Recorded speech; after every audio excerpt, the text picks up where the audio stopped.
Hello and welcome to the Classroom Connection, the show that takes you inside Marion County Public Schools. I'm your host, Kevin Christian, and coming up on today's show, you're going to meet some local students who are star athletes on the field and star scholars in the classroom. Then you'll learn how one local elementary school brought the presidential election home, and then discover how the Orlando Science Center comes to Ocala to enlighten students and their parents. Up first, though, it's a brand new year, and we have a brand new superintendent. Voters elected George Tomyn to the district's top educator post back in November, and since then he's spent time putting his cabinet together and communicating his vision for our district, and he joins us now to share that vision and much more with us this morning, this afternoon, whenever you're watching this. So, Mr. Tomyn, first of all, congratulations. The last time you were in here, you were a candidate. Yes, I am, and a Happy New Year, by the way, while we're together.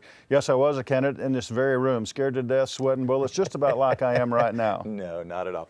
Let's talk about your vision for this district. It's something you're certainly familiar with, but what do you want our viewers to know when it comes to you in the top position and what you want for our district? Well, I certainly believe that we measure success one student at a time. And I don't have a catchy phrase now on how we state that vision, but I certainly believe that because I think if we focus on that vision, which is success for students, that the numbers will take care of themselves. School grades will improve, individual student scores will improve, but it's putting the right teacher with the right tools with that specific student each and every day. Where do you want to take our district? I think we have a wonderful district here in Marion County. You know that Marion County is my home, and I don't want to take our district anywhere, but I certainly would like to showcase our district. I'd like to tell our people in our school, in our county that don't know a great deal about Marion County, what a great system we have, and I fully intend to do that. How are you going to do that? That was my next question. Okay, we're certainly going to go out into our community. You're going to be a major part of that because we're going to develop some community action statements that we're going to advertise what the great things that we do in our school system. This program is one of the things that we're going to do. You'll also see a lot of me in our community. I plan to go into our community with your help and the help of my district staff team to go into our community and showcase what we're doing. Listen also to our community. We'll be on a traveling road show, if you will, in the next few months after the first of the year. Well, we're already in the first of the year, and that's what we plan to do, to go out in our community. You spent months on the campaign trail. You talked with thousands of people in our community. They obviously invested the time and the confidence in you to put you in that superintendent position. How connected or maybe how disconnected is our community when it comes to our school system? I think I think our community does not know enough about our school system. Many are connected with our school system. Let's look at the numbers for just a second. We have 42,000 students, almost 6,000 employees. Calculate 60 to 100,000 significant adults, whether they be parents or aunts or uncles or grandparents that are monitoring those children. Thousands of miles that our buses travel each and every day delivering kids to school. We have a lot of opportunity to interact, but I think we take it for granted. And that's something that I want the rest of our community to know, that is not directly affiliated with our students and with our system, the great things that we're doing. And they're going to hear from me. All right. Now, I know when you first came into office, you made some pretty sweeping changes, some people would say, with your leadership team, as expected with any kind of new leader, if you will. What other changes can we expect, or should we expect any other changes when it comes to key leadership positions? I don't think there are any more key leadership positions that are changes that are going to be made. I think it's very important to assemble the right team, and I have chosen some leaders with a great deal of experience and certainly with a great deal of passion and understanding of our community. These people are committed to listening to our employees, to listening to our community, and then putting together the right package for our students. I think the thing you're going to hear an awful lot about is our new division that we're calling K-12 Academic Services, which is a merger or marriage, if you will, of our staff development and curriculum departments. We have to train our teachers in the new things that are coming at us in the near future in the state of Florida, the nation, and the world. We train our teachers right, again, equip them with the right things that they need to help individual students, and that is our goal, and that's what our K-12 Academic Services Department is going to be doing. No doubt one of those top topics for that department, if you will, is going to be Common Core. Let's talk about that for a second. What is that, and what does that mean for our students and for our teachers? Well, Common Core is certainly the merger of 45 different states in the United States who have decided to essentially present one type of curriculum or one set of curriculum standards to all states and all schools within those states so we can better measure and compare ourselves with other states. These are standards that we know are applicable to the 21st century. They are challenging, they are rigorous for students, they are challenging for teachers to prepare students for, and I believe that we're well on the way to creating the right chemistry here in Marion County to address those challenges. We're just hearing about the beginnings of Common Core, and that's going to be around for a long time. You've used the analogy of driving the bus and riding the bus repeatedly. How effectively are you able to do that when you have so many state and federal requirements, mandates that you have to meet? Take a deep breath and sit next to a good partner on that bus, and I think that's how we can do this. Listening, taking our time to fully understand what the Common Core means, what our federal regulations, what our state regulations mean, but then we can't get past the fact that we are already a pretty good school community, and let's relax. Let's not try to do everything on the first day back after we've been trained to do something. Let's relax. Let's put things in a little bit at a time. Already here in Marion County, our Common Core instructional strategies are being implemented in grades K through 2 right now. They'll be implemented in other grades at a slower pace next year. So we're getting our teachers ready. We know that the staff development is important for them, and we will get them ready, and we are here to support their every move. New curriculum, new leadership, new business system. Are we recreating our school district here? No, I don't think we're recreating our school system either. Our school system is about people. We're going to make our people more efficient and make them better employees to serve our students. As the new superintendent, what do you want local taxpayers, parents, community members, anybody interested in our school system, what do you want them to know about us? That we're a bunch of good people working real hard for the betterment of our children, and we're doing a good job, and we're going to show that. Again, with your help, like we have later on in this program, we're going to show the great things that our school system creates. You know, we live in a society that kind of jumps on everything that's negative, and we have our share of negative stories, negative issues, if you will. But I'm encouraged to hear you say that you want to kind of change that view, if you will, and share those successes, emphasize those successes that our students have, that our teachers have, that our district has. You think you're going to be able to convince people to always look at the positive instead of focusing on the negative? Well, I'm not going to do this by myself, and I think our students can do that for us, and our employees can do that for us. I think we need to be willing to go out into our community. I love this community. I love Marion County, and I'm not afraid to go out into this community. You mentioned the campaign trail. I've been in places in Marion County I thought I would never go, and I don't know if I'll go back again, but I certainly enjoyed visiting with all those people. They are yearning for knowledge. They're yearning for information about our school system, and we can give it to them. What's the biggest challenge when it comes to meeting that? Time constraints, I think. My schedule, I no longer control my schedule. I thought I would, but I don't anymore.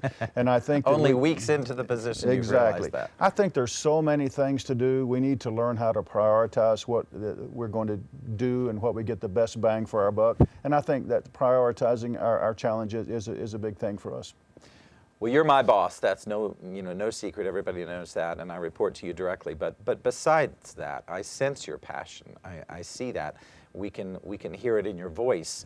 How do you convince those people who've been with us for 10, 20, 30, 40 years in some cases that it's just as exciting this morning as it was 30 years ago when they started? Well, I think we got to get out there and hold hands and clap each other on the back and share our excitement, because there are exciting things that go on each and every day all across our school system.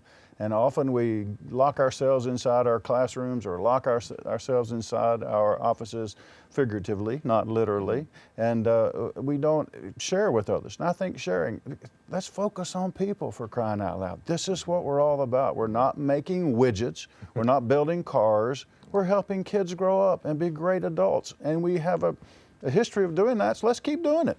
Speaking of people, you have 2 new people on the school board. Mrs. Ely and Mrs. Stacy, and they have a few school board meetings under their belt now. How are you feeling about the school board now? Because there was a time when our school board was very divided. I think this group is going to be a great group. They have individual interests and passions, of course, but they're focused. The 2 or 3 board meetings we've had thus far, it's very clear that they want to participate. They understand that they are a group. They have attended a work session here in Marion County. We have 2 work sessions scheduled with the Florida School Boards Association in January. And they've attended the state association meeting already, and they understand, and they're understanding more and more what their roles are. And they want our school system to be successful also. I can hear them say that, and you can too if you watch our board meetings. Yeah. When you go to schools and when you talk to principals and teachers and see students, on the way back to the car, what goes through your mind? Oh, I enjoy this. I call it the grandfather fix. I don't have any grandchildren yet, but I hope to one of these days. But I like to go to a school, and I call it to get a kid fix. I stopped by a school this morning and just drove by while the buses were unloading. Not that I particularly like the smell of diesel, but at the same time, I like to see the kids. Kids are fresh in the morning. They're excited. They're ready to be there. Teachers and other people on duty appreciate the fact that somebody from the district office is just swinging by. I said, I'm not staying long, just passing through saying hello. And that's important to me, and I enjoy that aspect of the job very much. Well, we can see that and we can hear that. I appreciate your time this morning sharing with us. Thank you. I expect to be back. Absolutely. Well, the 2012 presidential election may be far behind us now, but it made quite the impression on students nationwide, including those right here at home at Emerald Shores Elementary. That's because they cast their own ballots and discovered just how important one vote in either direction can be. Tom Louder takes us to the polls.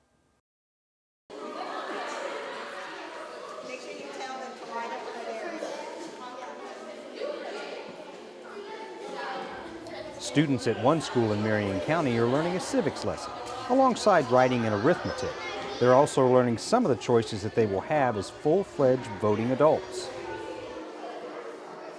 Because it only happens every 4 years, and the presidents are important to change the country, and if we don't have a good president that supports us, then it won't affect our country, and it'll be harder for us to change the country. So you fold it once, okay, and then you bring it to that, and then flip it, okay. Our students here at Emerald Shore to experience an event that only occurs once every 4 years in our country, and yet we feel it's such an important event that we wanted to capitalize that here at our school and let the children experience it as their parents would as a voter. We have several stations set up just like they do at Marion County, and we wanted them to experience that. It's what makes our nation different from many of the other nations. We are a democracy, we have that right to vote, and I want them to see how important that is. I do believe that some of the students have a grasp on what voting actually means and how important it is. Presidents make a big role in our education, so they have to be able to be a leader. And when people vote, they need to know which one's going to be right for this country.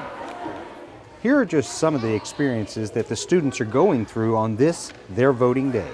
Starting out, they have their new Marion County IDs, and they can show that just like their parents are going to be showing their driver's license when they vote. They have a poll worker that is our security guard that will find their name on the roster. They have to sign their name just like their parents would. They will be handed a ballot, and then they will go to the second station where they will privately vote for whom they want to be president. We're just voting for the president here.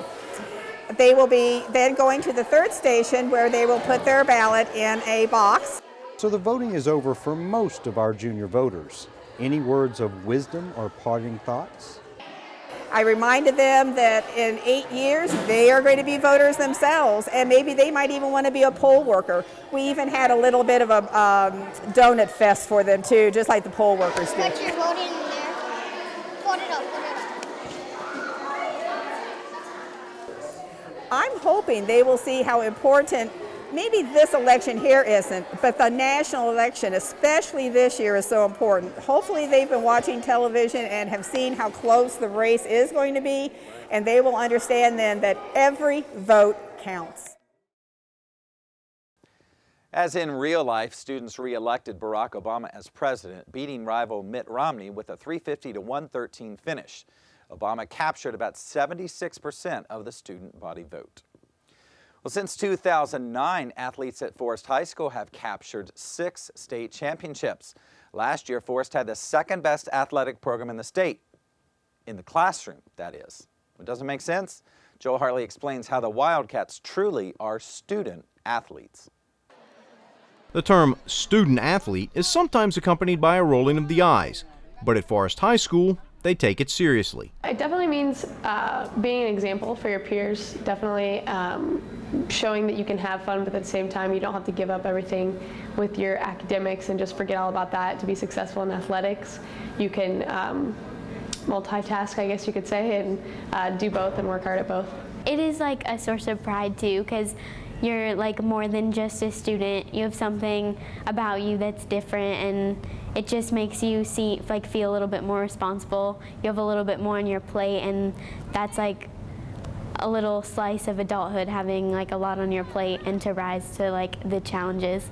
We really take pride in our classroom work and school before football, and that really reflects on us as a football team. Gives us more class and, respect for the game. Since 2009, Forest has twice had the highest GPA in the state in football, volleyball, and girls soccer, claiming the academic state championship in those sports. It's the same classification that you would compete in within the sport athletically. You compete based on unweighted team cumulative GPAs. That means the GPA counts for every course that has been taken the whole entire high school career of that particular student athlete. When I found out the first year in 2009 that we were the 6A state academic champions, I mean, I was as proud of accomplishing that as a head coach, than maybe winning 10 football games, because, to me, that's why they're here.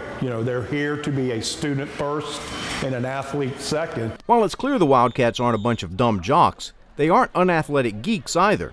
Last month, Forest won not only the county's academic title with a 3.43 GPA among its athletes, but the overall athletic title as well, earning 62.5 out of a possible 70 points for 10 fall sports. I would say that's a pretty dominant performance by our students, without a doubt. And that said, as you mentioned, those kids that got the 62.5 athletic points, they also did the same thing over on the academic side, and they won that championship as well. So it does speak very highly of the fact that they can compete both out on the field and in the classroom. Statewide, Forest finished higher than any public high school in Class 7A last year, second only to St. Thomas Aquinas in Fort Lauderdale in overall athletic academics. What makes that even more impressive is the amount of time the Wildcats spend on the road, thanks to a spread-out district. Long road trips to Tallahassee we made this year, and I had to bring homework along with me to get it done, because sometimes we wouldn't get back till 2 in the morning. So you definitely have to make the sacrifices of choosing to sometimes, not have fun while you're on the road trips and get to work. It can be hard sometimes, but you just have to have time management skills.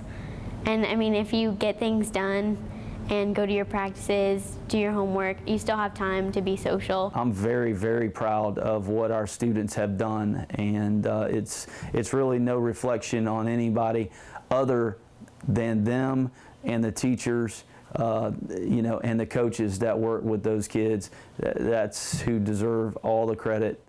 About half the students at Forest participate in some kind of athletic program. That's about 1,000 students. Well, imagine a world-class science center coming to a school near you. Throw in some pretty cool hands-on activities and invite parents into the mix, and you've got a science experiment that is ready for takeoff. The Orlando Science Center opened its own satellite branch office near Ocala, you might say, if only for a day, at Marion Oaks Elementary. As Chadwick Pierce shows us, they bring quite the show with them.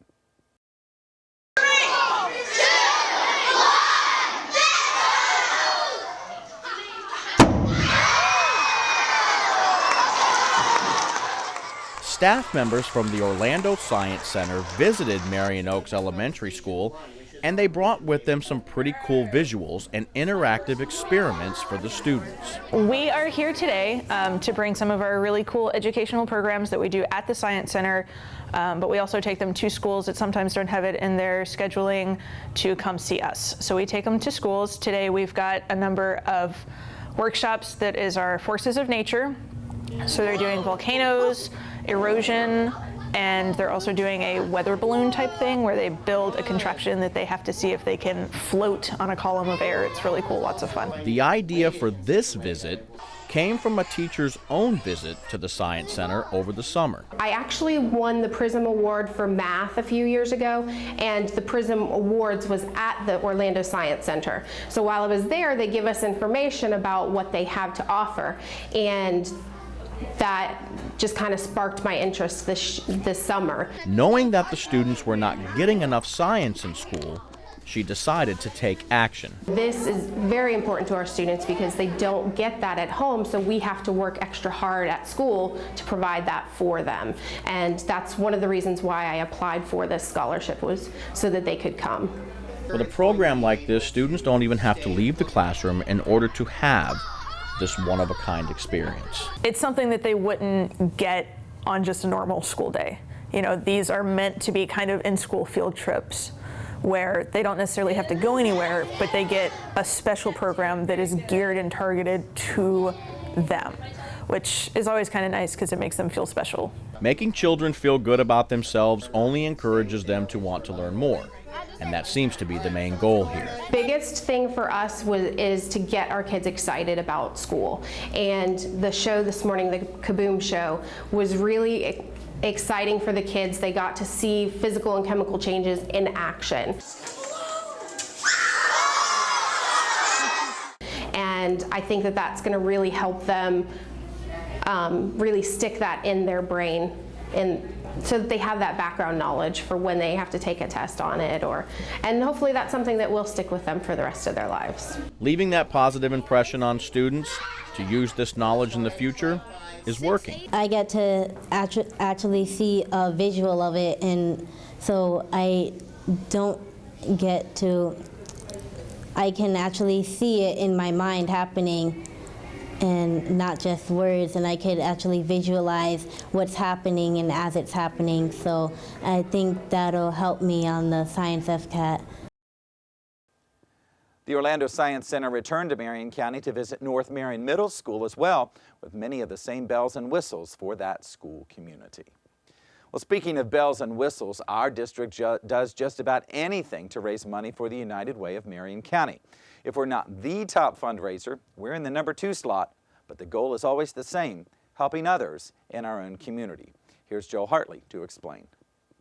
Marion County Public Schools raises 16% of our overall campaign, and that is significant. The loan executives that work with us from the public schools really do a great job informing people what the United Way is all about. These are employees of the school district that most of them are administrators that would like to have opportunities to work in a more global sense other than just working in their school.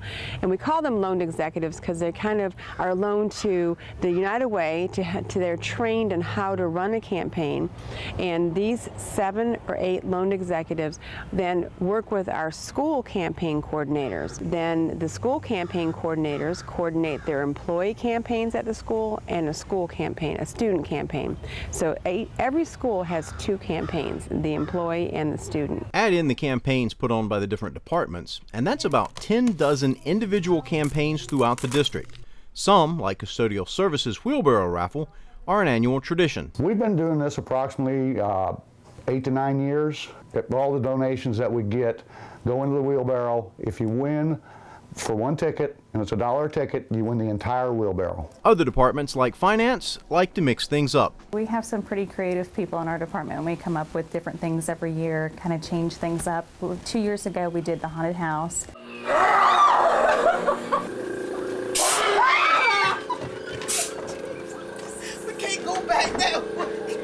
Last year we did the Fall Festival block party where all the departments downtown actually got together, and it was a lot of fun. Had a dunking booth with the superintendent and other executives in it. And then this year we did the green bike giveaway, for a Green Regents bike, and that was more, it was simple because we needed something more simple this year because of our conversion to Skyward. Finance also takes a casual approach to fundraising with Jeans Month. We actually started off with just doing 1 month, but it was such a big success in our department that Teresa continued to let us do it for the next 2 months. We pay $1 per day to wear our blue jeans, and everyone in the department has the opportunity to be able to do that. Ideas like that have made the district the top contributor to the United Way campaign for years, but the almost $269,000 raised last year finished second to Publix. The supermarket continued its domination of the fundraising feud with a convincing win in basket brawl too. Our basket brawl is a great fun activity where we have our employees who participate as basketball players. We have women, we have men, we have a whole assortment of we had over 28 players, and then we have our cheerleaders too. So it's a fun event for our employees. And then Publix provided for us all the concessions, all the food for the concessions. But this year Publix did beat us. It was not pretty. No worries, Mrs. Shealy, because it's all for a great cause. Uniting schools with their communities is something this next person knows very well. She not only coordinates our homeless student program, she's responsible for bringing veterans into our classrooms and helping thousands of students have a better school experience. In this month's Employee Spotlight, here's Suzanne McGuire to tell us why she loves her job in her own words.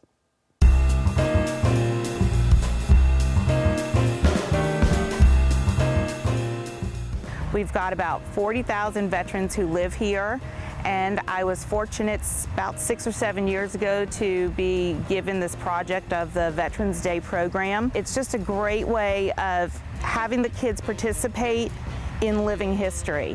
You see a Nautilus sub, you see current, MRAPs that are in Iraq and Afghanistan now. You get to meet World War II veterans, and it's just a great way to showcase living history by having our students visit the park and pay tribute to those veterans and those people who have gone before and given us freedoms. An AP history teacher will email me and say, do you have anyone who served in the Pacific who can come talk about this, because we're studying it. So it's not just their military history, it's what was the environment like, what was the climate like, what did you see, what was their economy, and really living history in our classrooms. I like my job because I think it really is a way to make the community aware of things in the school system that they might not be aware of. The Veterans Day program and Vets in the Classroom brings in one group of people. The Homeless Children program with Stuff the Bus and businesses and individuals helping with a food pantry and adopting kids for the holidays is another way. So being the district volunteer coordinator kind of ties it all in. So I guess it's sort of a good marriage between all the different titles. Thanks for joining us today on the Classroom Connection. We hope to see you right here again next month. But until then, parents, remember, be there for your child every day.